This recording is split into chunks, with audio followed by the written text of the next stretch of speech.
मंदिरात अखंड हरिनाम सप्ताहाची सांगता आज मोठ्या उत्साहात झाली। हरिभक्त परायण कोकणाटे महाराज यांच्या काल्याच्या कीर्तनानंतर भाविकांनी पुरणपोळीच्या महाप्रसादाचा लाभ घेतला। गांगलेगाव हे भागातील एक जागृत देवस्थान म्हणून ओळखले जाते। यंदाच्या सप्ताहाचे विशेष औचित्य म्हणजे हनुमान मंदिराच्या जमिनीचा प्रलंबित कोर्टाचा निकाल मंदिर आणि गावकऱ्यांच्या बाजूने लागलाय। या विजयाचे शिल्पकार वकील नागनाथ बुद्धलवाड यांचा हनुमान मंदिर ट्रस्ट आणि गावकऱ्यांच्या वतीने यावेळी भव्य सत्कार करण्यात आला।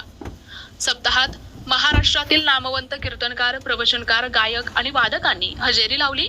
टाळ मृदुंगाच्या गजरात आणि साधू संतांच्या उपस्थितीत हजार